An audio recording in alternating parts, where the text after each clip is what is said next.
Halo pemirsa, apa kabar? Senang sekali Sorotan Dunia hadir menemani Anda dengan sejumlah informasi peristiwa dan isu global dari berbagai belahan dunia. Bersama saya, Dewi Manik, simak informasi Sorotan Dunia selengkapnya. Pemirsa, informasi kita awali dari konvoi bantuan kemanusiaan ke-224 dari Uni Emirat Arab kembali masuk ke Gaza.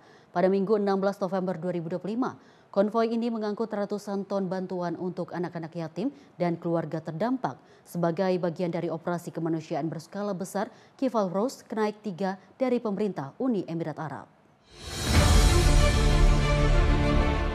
Konvoi bantuan Uni Emirat Arab ke-224 masuk Gaza melalui perbatasan Rafah, membawa paket-paket kemanusiaan untuk anak-anak yatim dalam inisiatif For the Children of Al Zaitun. Rekaman video memperlihatkan proses pemuatan bantuan ke atas kendaraan sebelum dikirimkan menuju wilayah Gaza. Media Emirat menyampaikan, konvoi terdiri dari 22 lori dengan total sekitar 426 ton bantuan, termasuk paket pakaian dan kebutuhan anak, serta bantuan makanan dan perlindungan untuk keluarga terdampak. Inisiatif For the Children of Al Zaitun sendiri diluncurkan pada Ramadan lalu, dengan tujuan membantu lebih dari 20.000 anak yatim di seluruh Gaza. Seluruh upaya ini merupakan bagian dari operasi kemanusiaan menyeluruh Kifal Rose Night 3 yang menggunakan koridor udara, laut, dan darat Uni Emirat Arab untuk mempercepat penyaluran bantuan kepada warga Palestina di Gaza. Tim redaksi Sinpo TV melaporkan.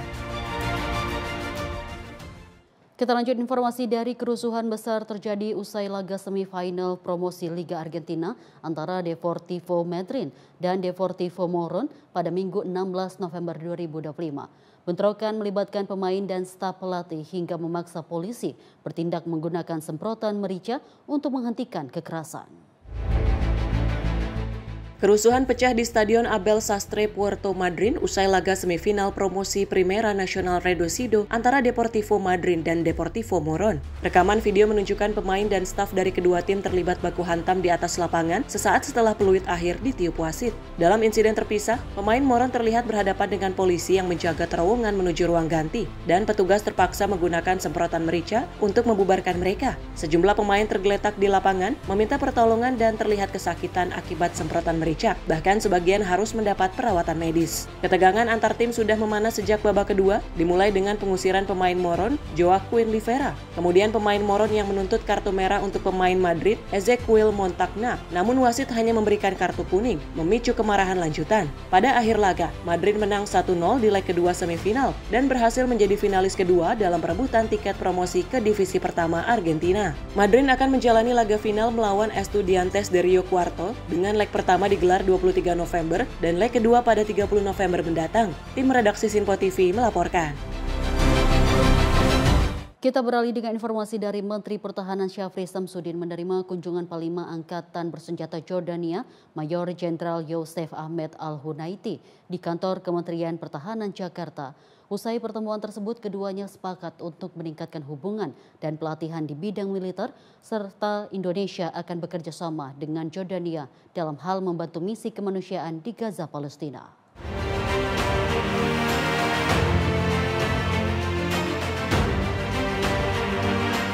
Menteri Pertahanan Syafri Samsudin menerima kunjungan Kepala Staf Gabungan Angkatan Bersenjata Yordania, Yosef Ahmed Al-Hunaiti, dengan upacara penyambutan jajar kehormatan. Keduanya juga turut melakukan inspeksi pasukan dan memberikan penghormatan terhadap patung proklamator, sekaligus Presiden pertama Republik Indonesia, Soekarno. Usai melakukan pertemuan, Menhan Syafri Samsudin mengatakan Indonesia-Yordania sepakat untuk meningkatkan kerjasama militer dengan saling mengirimkan anggota hingga perwira menengah masing-masing negara untuk menjalani pelatihan. Terlebih Yordania merupakan negara yang banyak membantu Indonesia dalam hal operasi kemanusiaan di Gaza, termasuk bantuan logistik.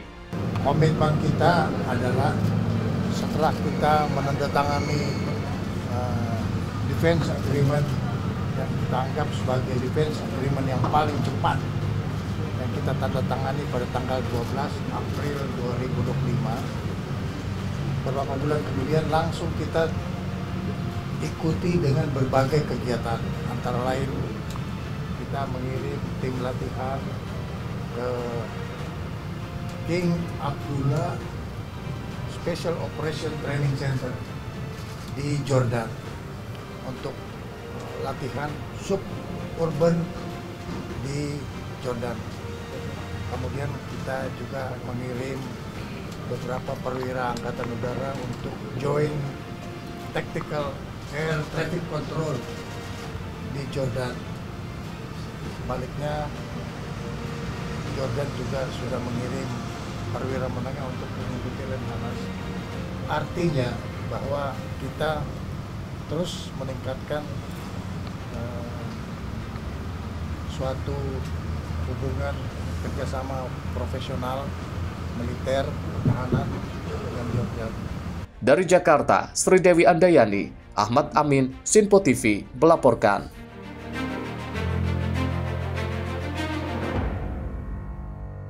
Pemirsa, Gubernur Jawa Timur Khofifah Indar Parawansa memimpin misi dagang dan investasi atau East Java Trade and Investment Forum 2025 di KBRI Singapura.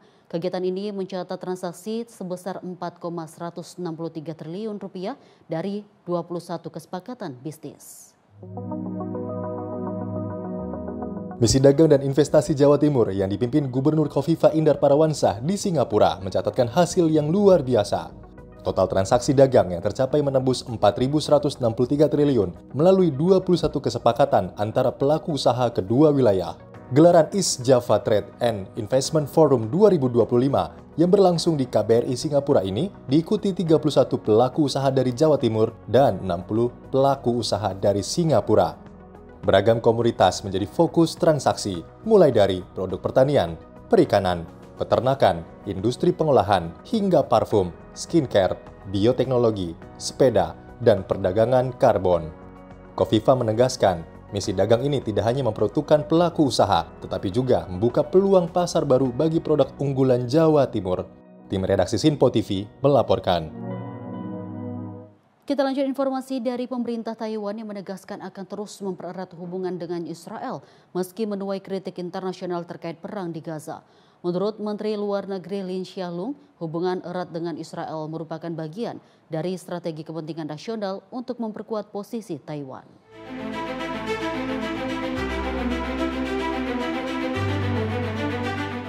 Dalam konferensi pers di Taipei, Lin menyebut Israel sebagai mitra unik yang memberikan dukungan nyata bagi Taiwan. Menurutnya, 72 anggota parlemen Israel baru-baru ini menandatangani deklarasi untuk mendorong keikutsertaan Taiwan dalam berbagai organisasi internasional. Lin mengatakan, Taiwan akan bersahabat dengan negara yang bersahabat dengan kami. Ia juga mengkritik sikap Palestina yang dinilai buruk bagi Taiwan karena mendukung prinsip satu Tiongkok yang digencarkan Beijing. Pernyataan ini muncul di tengah kontroversi rencana Taiwan untuk memberikan donasi kepada sebuah pusat medis di pemukiman Yahudi di tepi barat. Rencana tersebut mendapat kecaman dari sejumlah pihak internasional, mengingat pengadilan internasional telah menetapkan kehadiran Israel di wilayah tersebut sebagai ilegal. Saat ditanya apakah pemerintah telah membatalkan donasi itu, Lin tidak memberikan jawaban langsung. Ia hanya menegaskan, Taiwan fokus pada bantuan kemanusiaan untuk semua pihak dalam konflik Israel-Hamas. Menlu Lin juga menambahkan bahwa negara-negara lain dapat belajar dari Taiwan dalam menghadapi tekanan Tiongkok, termasuk dalam strategi Grey Zone, keamanan siber, dan transfer data. Sebelumnya, Lin mendampingi Wakil Presiden Bi Kim Xiao dalam kunjungan langka ke Brussels, di mana delegasi Taiwan mendorong Uni Eropa untuk memperkuat hubungan keamanan dan perdagangan dengan pulau yang memerintah diri sendiri itu. Hubungan diplomatik Taiwan-Israel saat ini dipandang sebagai bagian dari strategi Taipei untuk memperluas aliansi internasional di tengah tekanan diplomatik dari Beijing. Tim redaksi Sinpo TV melaporkan. Pemirsa, sebuah perjalanan bersejarah terjadi di jantung hutan Amazon. Armada Indigènos yang disebut Yakumama tiba di kota Belém, Brasil setelah menempuh lebih dari 3.000 km melintasi 4 negara Amazon. Setelah hampir sebulan berlayar, armada Indigènos Amazon yang disebut Yakumama akhirnya tiba di kota Belém, Brazil pada Minggu 9 November 2025 sore. Kapal tersebut melintasi sungai Amazon dan merapat di pelabuhan utama kota, tepatnya sehari sebelum dimulainya konferensi iklim COP30. Ekspedisi ini disebut sebagai rute terbalik penaklukan karena mereka menelusuri kembali jejak penjelajahan Spanyol Francisco de Orellana, namun dengan makna baru sebagai simbol perlawanan atas kolonialisme dan seruan untuk aksi iklim global. Lebih dari 60 aktivis, komunikator, dan pejuang dari Latin Amerika, Asia, hingga Eropa turut dalam perjalanan tersebut untuk meningkatkan suara masyarakat adat dalam melindungi hutan Amazon. Para anggota Armada menyampaikan mereka ingin mengajak dunia untuk bersatu membela kehidupan dan alam. Ia menyebut perjalanan ini adalah panggilan hati untuk melayani kehidupan dan keanekaragaman hayati di atas segalanya. Sepanjang rute, masyarakat tepi sungai menyambut Armada Yakumama dengan musik, upacara, dan diskusi budaya sebagai bentuk solidaritas dan persahabatan antar komunitas. Kedatangan Yakumama di Belém menandai akhir perjalanan panjang sekaligus awal babak baru dalam representasi masyarakat adat di ajang COP30 yang kali ini menjadi yang terbesar dalam sejarah. Tim redaksi Simpo TV melaporkan. Pemirsa, pemerintah resmi menyerahkan 1.800 sertifikat hak milik bagi para transmigran di wilayah perbatasan Nusa Tenggara Timur dan Timor Leste. Penyerahan ini diberikan guna menjamin hak kepemilikan tanah secara hukum di wilayah perbatasan negara. Pemerintah melalui Menteri Koordinator Bidang Infrastruktur dan Pembangunan Kewilayahan Agus Harimurti Yudhoyono menyerahkan langsung 1.800 sertifikat hak milik atau SHM kepada warga transmigran yang berada di wilayah perbatasan antara Nusa Tenggara Timur dan Timor Leste. AHY menerangkan sertifikat ini diterima warga tepatnya di Kabupaten Timor Tengah Utara secara bertahap, di mana penyerahan simbolis dilakukan kepada 12 warga setempat. Penyerahan SHM ini diberikan untuk memberi kepastian hak penuh secara hukum kepada masyarakat transmigran di wilayah perbatasan. Tadi kami juga menyerahkan sertifikat hak milik bagi masyarakat di kawasan transmigrasi. Yang menariknya adalah ternyata sejak tahun 2000 masyarakat tinggal di sini, tapi baru sekarang ini bisa mendapatkan sertifikat hak milik. Artinya menunggu 25 tahun. Terima kasih kepada Kementerian Transmigrasi dan semua pihak. Sementara itu, Menteri Transmigrasi Muhammad Iftithah Sulaiman Suryanagara menjelaskan, penyaluran sertifikat ini merupakan salah satu bagian dari program Transuntas milik Kementerian Transmigrasi dengan tujuan untuk menyelesaikan permasalahan yang masih dinilai tumpang tindih, khususnya di 13.000 bidang lahan transmigrasi di sejumlah wilayah di Indonesia. Persoalannya cukup banyak. Yang pasti nomor satu yang saya pelajari adalah pada saat dilakukan desain itu tidak tuntas. Maka sekarang ini kami punya namanya program transmigrasi tuntas. Jadi kita ingin seperti contoh di beberapa tempat seperti di Rempang misalkan, pada saat masuk rumah kemudian sertifikat sudah diberikan. Memang banyak sekali pertimbangannya. Salah satunya ada kekhawatiran kalau dikasih sertifikat terus kemudian dijual. Akhirnya ditunda sampai dengan 5 tahun. Ternyata setelah 5 tahun pemerintahan berganti, mereka sudah terlupakan. Nah, hal-hal ini yang terus kemudian menumpuk. Dari Nusa Tenggara Timur, Max Ronabayu, Simpo TV melaporkan. Kita lanjut informasi dari pusat kota Nuremberg di Jerman mendadak terhenti ketika ratusan domba melintasi jalanan menuju padang pengembalaan musim dingin. Para turis dan warga setempat terlihat mengabadikan momen langka ini yang merupakan bagian dari tradisi pengembalaan musiman di wilayah tersebut. Inilah video yang memperlihatkan ratusan domba berjalan melewati toko-toko dan alun-alun utama kota Hauptmarkt. Domba-domba ini menjalani program pengembalaan musim panas untuk memelihara padang rumput dan ruang terbuka di kota. Seorang pengembala, Thomas Garkstatter, menjelaskan, grazing project berperan penting dalam konservasi lingkungan, termasuk melestarikan keanekaragaman hayati. Garkstatter menyebutkan tantangan semakin berat bagi para pengembala karena menurunnya jumlah tukang daging dan persaingan pasar global yang membuat pendapatan tertekan. Iring-iringan domba yang dipimpin Garkstatter ini menempuh perjalanan sekitar 10 km dari padang rumput musim panas di timur Nuremberg menuju lahan musim dingin di bagian barat kota. Tim redaksi Simpo TV melaporkan. Dan pemirsa, informasi selengkapnya akan kami hadirkan usai jeda berikut ini. Tetaplah bersama kami di Sorotan Dunia.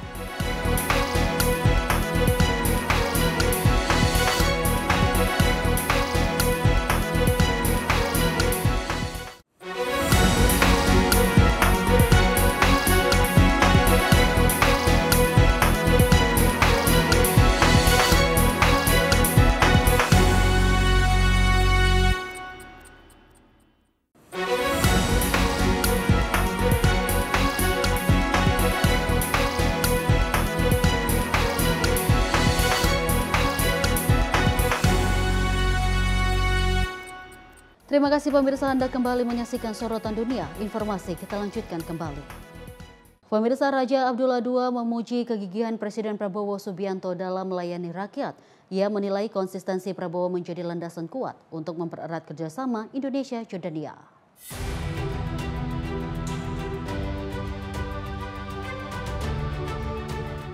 Di hadapan Presiden Prabowo Subianto dan para delegasi di Istana Negara Jakarta pada 14 November, Raja Abdullah II dari Kerajaan Yordania Hashimiyah memuji kegigihan Prabowo dalam melayani rakyat. Menurut Raja Abdullah II, konsistensi Presiden Prabowo sudah terlihat sejak masa dinas militernya dan tetap dijaga hingga kini. Raja Abdullah II menyoroti kepemimpinan Prabowo yang selalu memperhatikan anak buah beserta keluarganya, mencerminkan dedikasi tinggi dan juga keluhuran sikap. Dari sikap tersebut, Raja Abdullah II yakin ada banyak peluang untuk memperkuat kerjasama antara Indonesia dan juga Yordania di berbagai bidang.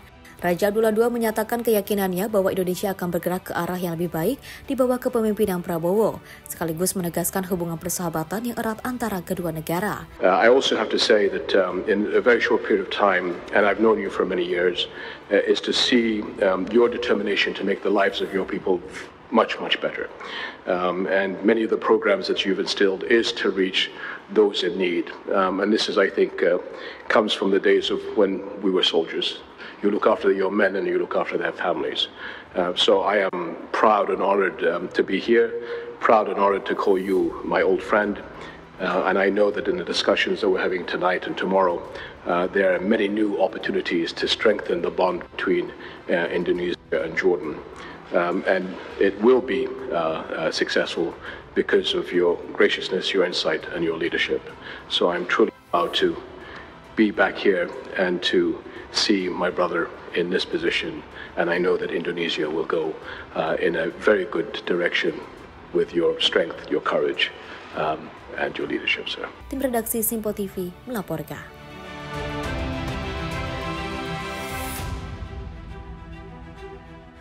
Masih dalam agenda kepresidenan, Presiden Prabowo Subianto menegaskan hubungan Indonesia-Jordania lebih dari sekedar diplomasi formal, didasarkan pada ikatan personal yang kuat. Kemenangan pertemuannya dengan mendiang Raja Hussein menjadi fondasi kerjasama bilateral di berbagai bidang.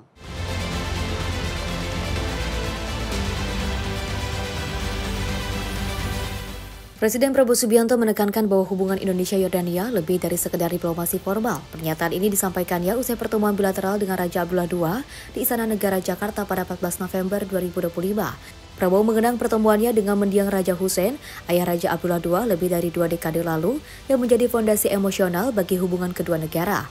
Kenangan tersebut membuat Yordania memiliki tempat istimewa di hatinya dan memperkuat ikatan personal yang berdampak pada kerjasama bilateral. Our two nations have enjoyed close relations since the establishment of our diplomatic ties 74 years ago in October 1951. On another level, as you know, I have an emotional bond with Jordan. His Majesty and His Majesty King Hussein kindly received me. Indonesia has high respect, high regard for Jordan for many years, and we want to work closely with you, and we want to thank you also for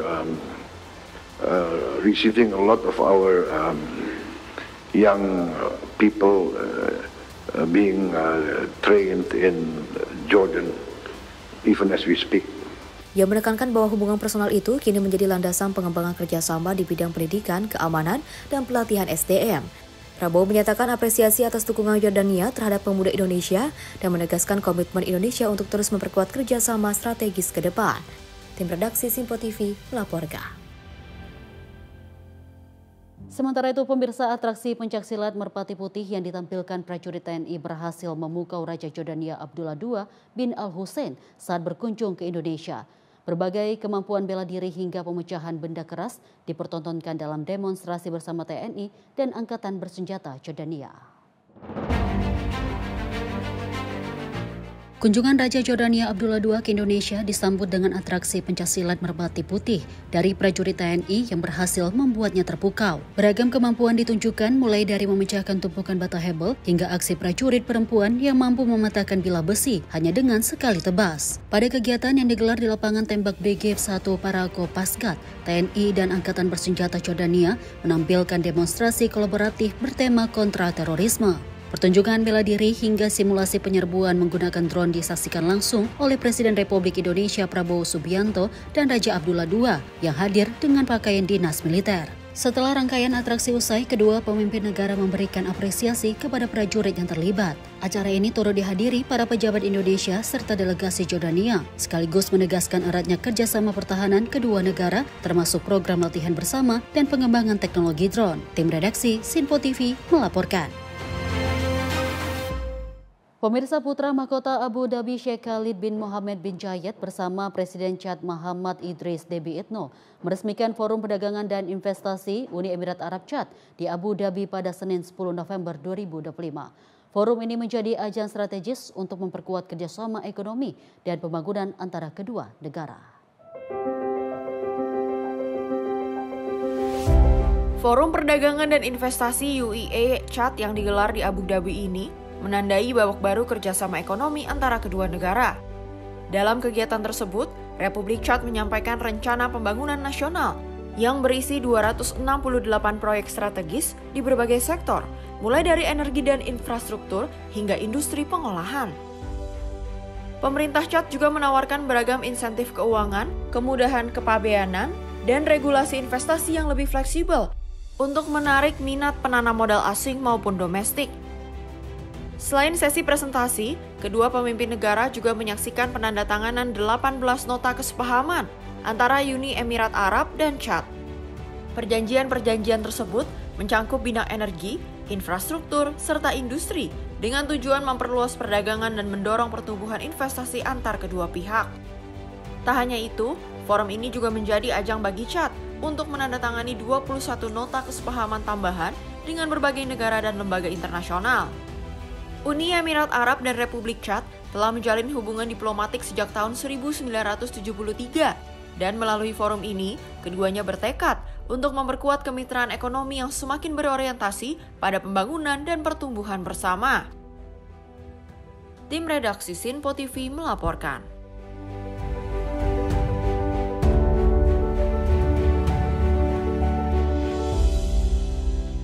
Kita lanjut informasi dari Tim Kesehatan dan Pertahanan Sipil di Gaza memakamkan 38 jenazah warga Palestina yang tidak teridentifikasi di kota Deir al-Balah pada Senin 10 November 2025.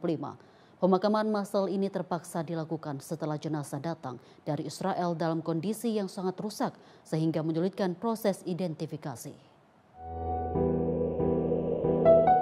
Inilah rekaman yang memperlihatkan deretan jenazah yang dikubur dalam barisan panjang di lubang-lubang makam yang sudah digali sebelumnya. Petugas pertahanan sipil Palestina terlihat berada di lokasi. Salat jenazah dilaksanakan sebelum sebuah buldoser menutupi makam secara bersamaan. Wakil Direktur Pertahanan Sipil Wilayah Tengah, Mohamed Abu Samala, mengatakan pihaknya memakamkan 38 syuhada yang tak teridentifikasi. Para korban sebelumnya mengalami penyiksaan berat sehingga wajah mereka tidak lagi dapat dikenali. Kementerian Kesehatan Palestina melaporkan, hingga kini hanya 89 dari 315 jenazah yang diterima dari militer Israel yang berhasil diidentifikasi. Menurut kementerian, tingkat kerusakan tubuh yang parah menyulitkan identifikasi. Sementara peralatan medis canggih untuk pemeriksaan belum tersedia di Gaza. Hingga saat ini, Israel telah menyerahkan 315 jenazah warga Palestina, sementara Hamas mengembalikan 24 jenazah sandera Israel. Kedua pihak sebelumnya telah menyepakati gencatan senjata yang mulai berlaku pada Jumat 10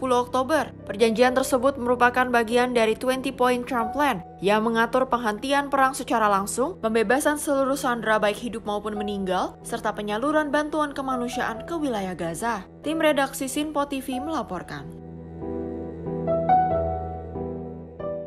Pemirsa, Perdana Menteri India Narendra Modi melakukan kunjungan kenegaraan selama 2 hari ke Bhutan. Dalam kunjungan tersebut, Modi dan Raja Bhutan meresmikan pembangkit listrik tenaga air terbesar di negara itu. Perdana Menteri India, Narendra Modi, tiba di Thimphu pada Selasa 11 November 2025 untuk kunjungan kenegaraan selama 2 hari ke Bhutan. Dalam kunjungan ini, Modi bersama Raja Bhutan, Jigme Khesar Namgyel Wangchuk, meresmikan proyek membangkit listrik tenaga air Pusat Changchu. Rekaman video memperlihatkan kedatangan Modi di Aula Kyunri, Tasi Chiodong, yang disambut langsung oleh Raja Bhutan dan para biksu setempat untuk upacara peresmian. Proyek PLTA yang berada di tepi sungai Puna Changchu ini menjadi pembangkit terbesar yang saat ini sudah beroperasi penuh di kerajaan pegunungan Himalaya tersebut. Listrik menjadi komoditas ekspor utama Bhutan dan sumber pendapatan penting bagi negara itu. Bhutan diketahui menjadi salah satu negara dengan 99% sumber listriknya berasal dari energi terbarukan, hampir seluruhnya dari tenaga air yang sebagian besar diekspor ke India. Selain meresmikan PLTA, Modi juga mengikuti Festival Doa Perdamaian Global di Chiodong, tempat dipamerkannya relik pihak Buddha yang baru saja diperoleh India dan dianggap sebagai sisa-sisa jenazah Sang Buddha yang ditemukan tahun 1898. Selama kunjungan tersebut, Raja Bhutan memimpin upacara doa bagi korban ledakan mobil di dekat stasiun Metro Red Fort, New Delhi pada Senin 10 November lalu. Ribuan warga Bhutan berkumpul di Stadion Changlimitang untuk menunjukkan solidaritas dan bela sungkawa terhadap India. Tim redaksi Sinpo TV melaporkan. Pemirsa, Kanada secara resmi kehilangan status bebas campak setelah wabah penyakit terus meluas di berbagai wilayah. Organisasi Kesehatan Internasional mengonfirmasi penurunan angka vaksinasi anak telah memicu kembali penularan virus yang sangat menular itu di Amerika Utara dan Selatan. Kasus campak di Kanada telah melampaui 5.100 orang tahun ini, termasuk 2 kematian bayi yang terpapar virus sejak dalam kandungan dan lahir prematur. Kondisi ini menghapus status bebas campak yang selama ini dipegang Kanada sejak berhasil menghentikan penularan lokal beberapa tahun lalu. Menurut WHO, status eliminasi campak dicapai jika suatu negara dapat menghentikan penularan virus secara terus-menerus selama sedikitnya 12 bulan. Namun penurunan cakupan vaksinasi anak diperparah misinformasi dan dampak pandemi COVID-19 membuat virus kembali menyebar di komunitas. Campak dimulai dengan demam tinggi diikuti ruam kas di wajah dan leher. Meski kebanyakan pasien sembuh, penyakit ini masih menjadi salah satu penyebab kematian terbesar pada anak-anak di seluruh dunia. Kanada menjadi salah satu dari 9 negara di benua Amerika yang kini berjuang kembali mengendalikan virus ini. Tim Kesehatan Nasional meluncurkan kampanye vaksinasi darurat untuk mengembalikan status bebas campak dalam beberapa tahun ke depan. Tim redaksi Sinpo TV melaporkan. Presiden Prabowo Subianto menerima tanda kehormatan Grand Cordon Al-Nahda dari Raja Jordania Abdullah II di Jakarta. Penghargaan ini diberikan sebagai bentuk apresiasi atas perannya mempererat hubungan Indonesia-Jordania.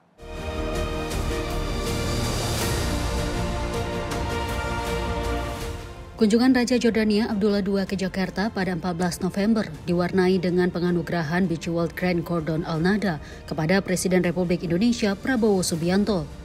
Penghargaan bergengsi ini merupakan tingkat tertinggi dalam Order of Al-Nahda, sebuah orde kehormatan yang telah ada sejak 1917 dan diberikan kepada tokoh yang dinilai memiliki jasa besar dalam mempererat hubungan dengan Kerajaan Hashimiyah Jordania. Tanda kehormatan tersebut disematkan langsung oleh Raja Abdullah II sebagai wujud penghargaan atas kontribusi Presiden Prabowo dalam memperkuat kerjasama bilateral. Pengakuan ini juga mencerminkan apresiasi Jordania terhadap peran Indonesia dalam berbagai bidang, mulai dari kemanusiaan hingga pertahanan, serta upaya meningkatkan stabilitas kawasan. Dalam pertemuan itu, Raja Abdullah II menyampaikan keyakinan dan penghargaan terhadap kepemimpinan Presiden Prabowo. Momen penganugerahan ini semakin menegaskan kedekatan hubungan kedua pemimpin sekaligus memperkuat kepercayaan strategis antara Indonesia dan Jordania dalam menghadapi tantangan global di masa depan. There are many new opportunities to strengthen the bond between Indonesia and Jordan, and it will be successful because of your graciousness, your insight, and your leadership. So I'm truly proud to be back here and to see my brother in this position, and I know that Indonesia will go in a very good direction with your strength, your courage, and your leadership, sir. Thank you. Tim redaksi Sinpo TV melaporkan.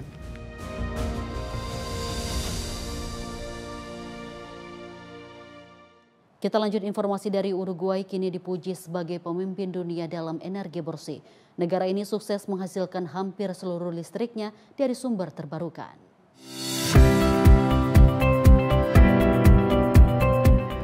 Uruguay kini mencatat sejarah baru dalam transisi energi bersih.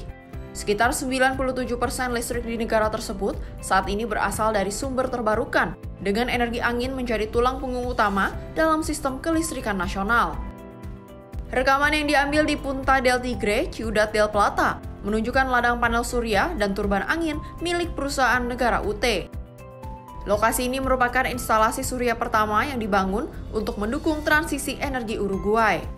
Transisi energi Uruguay sendiri dimulai sejak tahun 2008, ketika harga bahan bakar fosil melonjak dan kekeringan mengancam pasokan listrik dari pembangkit hidro. Pada tahun 2025, produksi listrik terbarukan di Uruguay mencapai antara 90 hingga 100% pada beberapa hari. Hal ini meneguhkan posisinya sebagai pemimpin regional dalam energi bersih. Profesor Jose Cataldo dari Universitas Uruguay mengungkap peran penting dunia akademis dalam penelitian dan pengembangan teknologi energi angin. Menurutnya, universitas melakukan studi pemetaan potensi angin, membangun instalasi percobaan, hingga merancang program nasional energi angin. Data administrasi pasar listrik Uruguay menyebutkan 66% listrik dihasilkan dari angin, 24% dari hidro, dan 9% dari biomasa. Laporan SEC Ingenieria berdasarkan Embers Global Electricity Review 2024 menyebutkan Uruguay merupakan negara dengan pertumbuhan energi angin tercepat di dunia selama 1 dekade terakhir. Antara 2015 hingga 2023, produksi energi terbarukan di Uruguay naik 15% dan berhasil memenuhi target pemerintah dalam pembangunan berkelanjutan. Tim redaksi Sinpo TV melaporkan.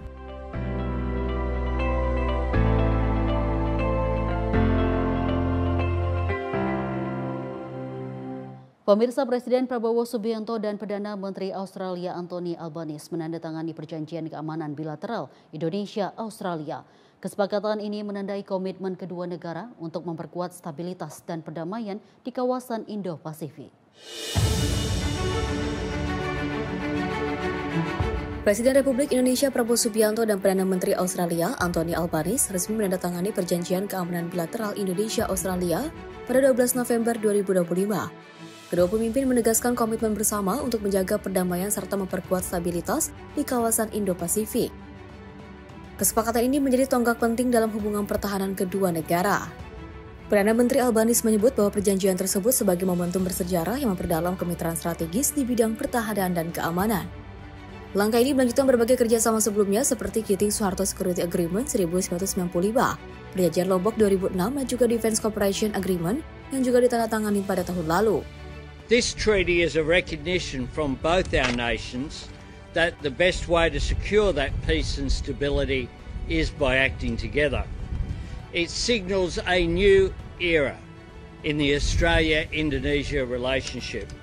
This treaty will commit Australia and Indonesia to consult at a leader and ministerial level on a regular basis on matters of security, and if either or both countries' security is threatened, to consult and consider what measures may be taken either individually or jointly to deal with those threats.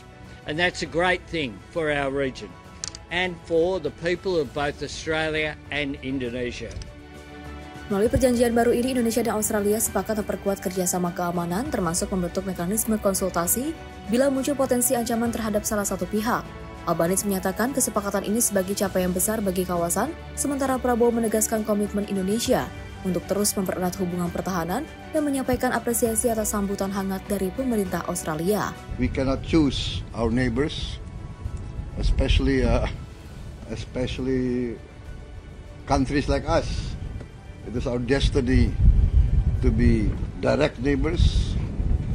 So let us face our destiny with the best of intentions.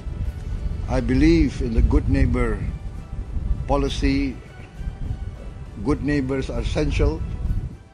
Tim redaksi Sinpo TV melaporkan.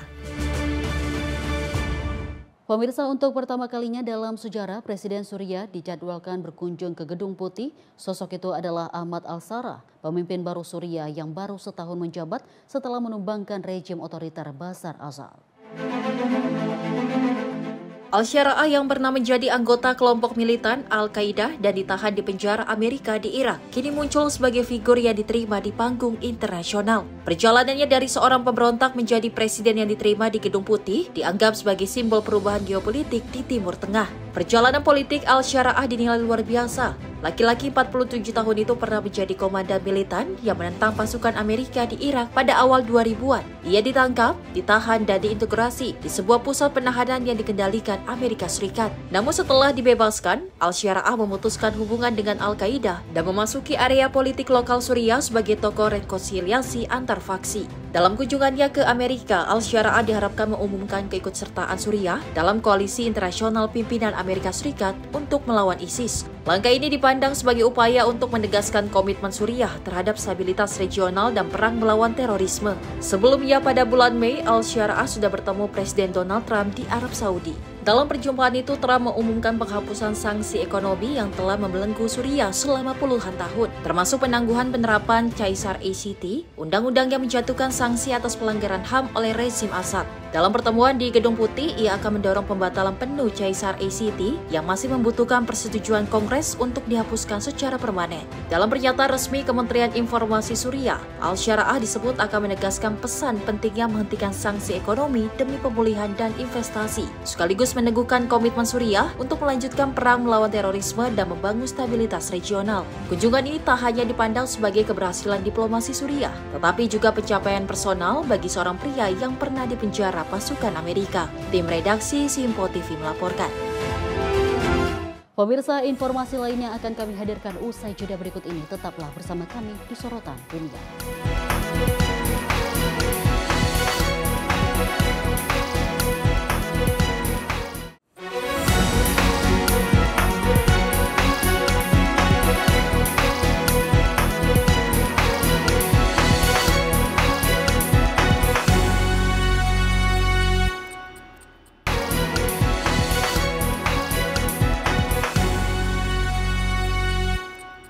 Terima kasih pemirsa, Anda kembali menyaksikan Sorotan Dunia. Dan informasi kita lanjutkan kembali. Pemirsa, puluhan orang memadati jalanan Taipei pada Minggu 6 November 2025 saat Formosa Warriors Culture Festival kembali digelar dengan meriah. Festival ini menampilkan perpaduan budaya Indonesia dan Taiwan serta menjadi ruang bagi pekerja migran Indonesia untuk menunjukkan warisan budaya mereka. Formosa Warrior Culture Festival di Taipei kembali digelar secara meriah, dipadati peserta yang membawa nuansa budaya Indonesia dan Taiwan ke ruang publik. Rekaman video menunjukkan para peserta menyanyikan lagu kebangsaan, berparade dengan musik, serta memakai busana tradisional dan kostum warna-warni. Seorang peserta Indonesia menjelaskan, setiap daerah memiliki busana dan adat yang berbeda, sehingga mereka ingin memperkenalkan keberagaman budaya Indonesia kepada masyarakat Taiwan. Dalam festival ini, para peserta Indonesia juga menyampaikan rasa terima kasih dan penghargaan mereka terhadap Taiwan yang dianggap maju, nyaman, serta memberikan kesempatan bekerja dan hidup yang lebih baik. Acara ini diselenggarakan oleh Youthers Dancer Taiwan, komunitas mahasiswa Universitas Terbuka di Taiwan, dengan tujuan memperkuat pertukaran budaya dan memberikan wadah ekspresi bagi pekerja migran Indonesia. Taiwan saat ini menampung lebih dari 600.000 pekerja migran, di mana komunitas Indonesia menjadi yang terbesar dengan sekitar 230.000 orang. Tim redaksi Simpo TV melaporkan. Presiden Prabowo Subianto mengantar langsung kepulangan Raja Jordania Abdullah II dari Jakarta menuju Pakistan.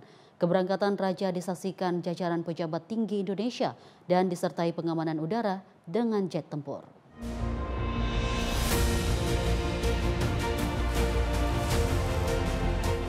Presiden RI Prabowo Subianto mengantarkan langsung kepulangan Raja Yordania Abdullah II bin Al-Hussein dari Bandara Halim Perdanakusuma Jakarta menuju Pakistan pada Sabtu 15 November sekitar pukul 12.00 waktu Indonesia Barat.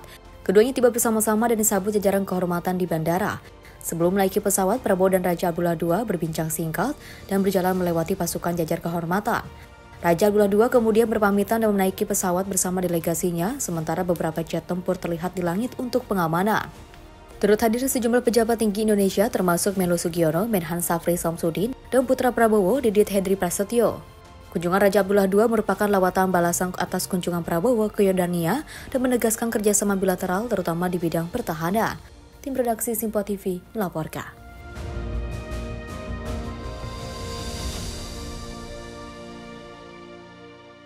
Kita lanjut informasi dari Presiden Rusia Vladimir Putin dan Presiden Kazakhstan Kassym-Jomart Tokayev hadiri konser gala budaya Kazakhstan di Moskow.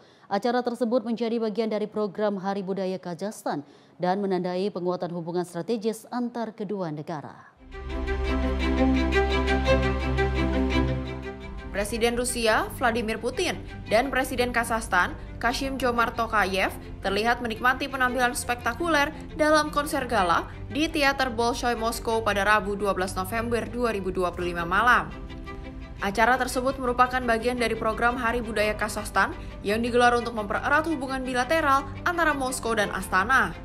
Rekaman memperlihatkan kedua kepala negara menyaksikan berbagai penampilan musik dan tari dari seniman Kazakhstan yang tampil memukau dengan kostum tradisional. Program menampilkan lebih dari 10 pertunjukan instrumental dan koreografi yang mencerminkan kekayaan budaya Kazakhstan. Dalam acara tersebut, kedua pemimpin didampingi Menteri Kebudayaan Rusia, Olga Lyubimova, dan Menteri Kebudayaan Kazakhstan, Aida Balayeva, serta Direktur Jenderal Teater Bolshoi, Valery Gergiev. Sebelumnya di Kremlin, Putin dan Tokayev juga menandatangani deklarasi kerjasama baru bernama Kemitraan Strategis Komprehensif dan Aliansi. Kunjungan kenegaraan Presiden Tokayev berlangsung pada 11 hingga 12 November 2025. Tim redaksi Sinpo TV melaporkan. Pemirsa, sebuah era dalam sejarah keuangan Amerika Serikat resmi berakhir. Lebih dari 2 abad pemerintah Amerika Serikat menghentikan produksi koin 1 sen atau penny yang menjadi bagian tak terpisahkan dari kehidupan masyarakat selama 230 tahun. Upacara penutupan produksi digelar di pabrik US Mint di Philadelphia, tempat penny terakhir dicetak. Suasana haru terlihat saat para pekerja menyaksikan koin terakhir keluar dari mesin, simbol akhir dari sejarah yang sudah berlangsung selama 230 tahun. Menteri Keuangan Amerika Serikat Brandon Beach secara seremonial menekan tombol pembuatan terakhir dan mengatakan, "God bless Amerika. Kita telah menyelamatkan pembayar pajak sebesar 56 juta dolar." Koin terakhir itu ditempatkan di atas nampan khusus untuk diperlihatkan kepada media, sebelum beberapa di antaranya dilelang untuk publik. Sejak dicetak pertama kali pada tahun 1793, 1 penny dulunya dapat membeli permen, lilin, atau roti. Namun kini, nilainya hampir tak berarti dan setiap koin membutuhkan biaya produksi hampir 4 kali lipat dari nilai tukarnya. Pejabat US Mint menyebut sebagian besar penny telah berhenti diproduksi sejak musim panas lalu. Meski begitu, miliaran koin masih beredar dan tetap sah digunakan sebagai alat pembayaran di seluruh Amerika Serikat. Berakhirnya produksi penny menandakan kehilangan simbol klasik dari sejarah ekonomi Amerika. Namun pemerintah memandang langkah ini adalah bagian dari upaya efisiensi dan penyesuaian dengan era transaksi digital. Tim redaksi Sinpo TV melaporkan. Kita lanjut informasi dari sebuah ledakan mobil terjadi di dekat Benteng Merah objek wisata bersejarah di ibu kota India, New Delhi. 8 orang dilaporkan tewas dan 19 orang lainnya luka-luka. Otoritas India masih menyelidiki penyebab ledakan yang memicu kebakaran besar di area padat kendaraan. Menurut petugas pemadam kebakaran, ledakan terjadi di dekat gerbang stasiun Metro Benteng Merah dan memicu kebakaran yang menghanguskan sejumlah mobil di sekitar lokasi. Kepolisian New Delhi menyebut ledakan tersebut menyebabkan 8 korban jiwa dan 19 orang luka-luka. Seluruh korban saat ini dirawat di rumah sakit pemerintah. Saksi mata mengungkapkan kejadian terjadi secara tiba-tiba dengan suara ledakan kuat yang menggetarkan sekitar wilayah Old Delhi. Seorang warga Om Prakash Gupta mengatakan ia melihat sejumlah kendaraan terbakar dan bagian tubuh berserakan di jalan. Seorang pengemudi taksi bernama Syahrul mengaku mendengar suara ledakan keras dan langsung keluar dari mobilnya serta berlari bersama orang-orang sekitar. Gambar dari lokasi menunjukkan sejumlah kendaraan hancur, kaca jendela pecah, dan asap tebal menumbung tinggi dari kobaran api. Menteri Dalam Negeri Amit Shah menyatakan ledakan terjadi pada sebuah mobil Hyundai i20 di dekat lampu merah dan rekaman CCTV di area tersebut akan menjadi bagian penting penyelidikan. Pemerintah India meningkatkan pengamanan di Bandara Internasional New Delhi, stasiun metro, dan gedung-gedung pemerintah setelah insiden tersebut. Perdana Menteri Narendra Modi menyampaikan bela sungkawa kepada keluarga korban melalui media sosial dan berharap para korban luka segera pulih. Benteng Merah yang dibangun pada abad ke-17 merupakan salah satu objek wisata terkenal dan simbol sejarah India, serta tempat Perdana Menteri India menyampaikan pidato Hari Kemerdekaan setiap 15 Agustus. Penyelidikan saat ini dilakukan oleh National Investigation Agency atau Badan Penyelidikan penyidik terorisme nasional India bersama beberapa lembaga keamanan lainnya. Tim redaksi Sinpo TV melaporkan. Pemirsa, pameran seni kontemporer Forever Is Now kembali digelar dengan latar megah piramida Giza di Mesir. Pameran ini menjadi ajang perpaduan antar karya seni modern dengan keagungan peradaban Mesir kuno. Pameran seni Forever Is Now yang kelima resmi dibuka di kawasan Piramida Giza pada Selasa 11 November 2025 lalu. Pameran ini menampilkan berbagai karya seni kontemporer yang terinspirasi dari peradaban Mesir kuno. Rekaman video memperlihatkan para pengunjung menjelajahi pameran dan mengabadikan momen dengan latar piramida ikonik. Latar yang sama inilah yang menginspirasi banyak seniman dalam gaya dan tema karya mereka. Seniman David Makiar mengungkapkan bahwa batu-batu modern yang digunakan dalam karya seni menjadi simbol dialog antara karya masa kini dengan sejarah abad yang abadi. Ia menyebut pengalaman pameran di sana sebagai suatu kehormatan yang mengharukan. Seniman lain, Andrei Blokhin, menjelaskan salah satu karyanya berjudul Nul. Karya itu melambangkan awal mula segala sesuatu dan memiliki keterkaitan dengan simbolisme budaya Mesir. Dirinya menyimpulkan bahwa piramida telah menjadi tempat spiritual selama berabad-abad. Pameran Forever Is Now kelima ini akan berlangsung hingga 6 Desember mendatang, menjadi wadah bagi seniman internasional untuk memadukan keaslian warisan Mesir dengan ekspresi seni modern yang memikat dunia. Tim redaksi Sinpo TV melaporkan. Pemirsa, Presiden Prabowo Subianto meninjau kapal induk HMAS Canberra di Garden Island, Naval Base Australia. Kunjungan ini menjadi bagian penting penguatan kerjasama pertahanan antara Indonesia dan Australia.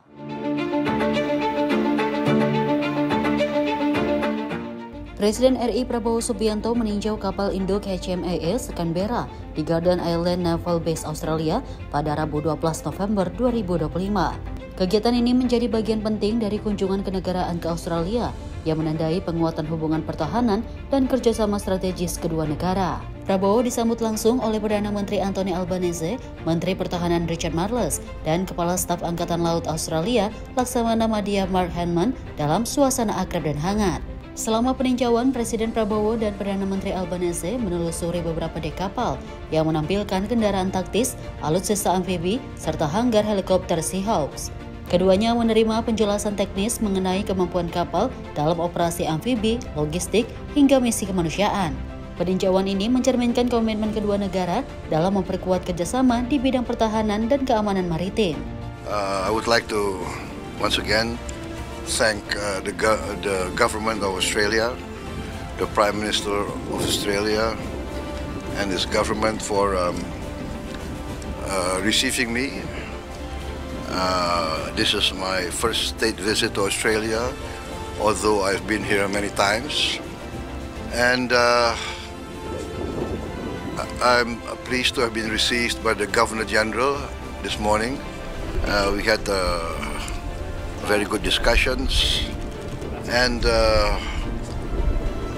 we, I think, concluded an important agreement, an important treaty between Australia and Indonesia,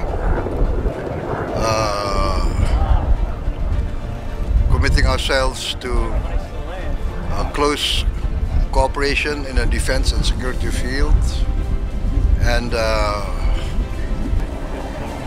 essentially reaffirming our determination to enhance our friendship and to, as partners, as close neighbors, our determination to maintain the best of relationship.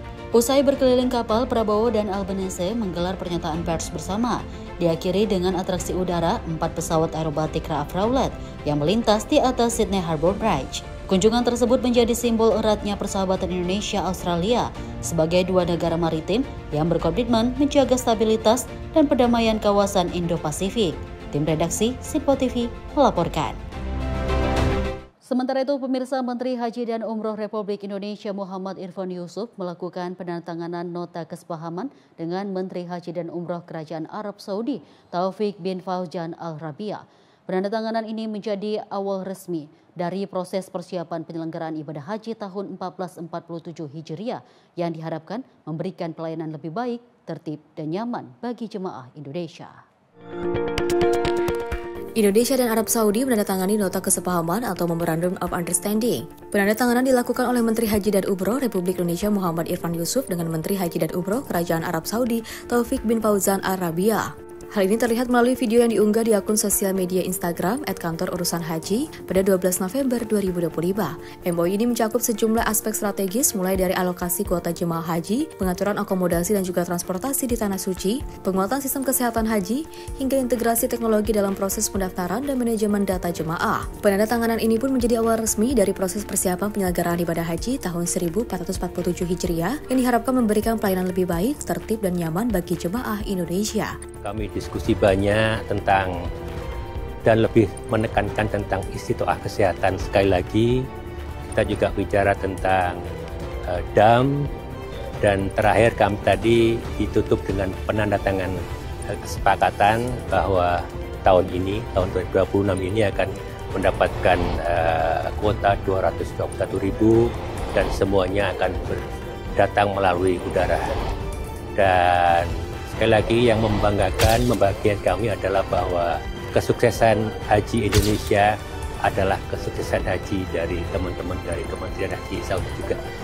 Kegagalan kami juga berarti kegagalan mereka, sehingga mereka bekerja sama penuh untuk membantu pendukung keberhasilan kami. Tim redaksi Simpo TV melaporkan.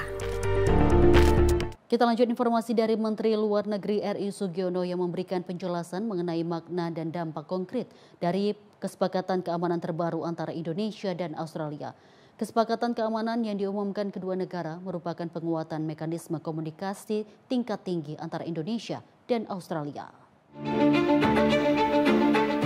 Menteri Luar Negeri RI Sugiono memberikan penjelasan mengenai makna dan dampak konkret dari kesepakatan keamanan terbaru antara Indonesia dan Australia. Menurut Sugiono, kesepakatan keamanan yang diumumkan kedua negara merupakan penguatan mekanisme komunikasi tingkat tinggi antara pemimpin Indonesia dan Australia, terutama dalam respons dinamika kawasan Indo-Pasifik. Sugiono menegaskan, fokus kerjasama Indonesia-Australia saat ini adalah memperkuat media konsultasi dan koordinasi keamanan secara terbuka antar negara bertetangga. Itu adalah merupakan media konsultasi dalam rangka menghadapi di wilayah Indo-Pasifik. Jadi building blocks-nya adalah Lombok Declaration, kemudian DCA, Defense Cooperation Agreement antara kedua negara.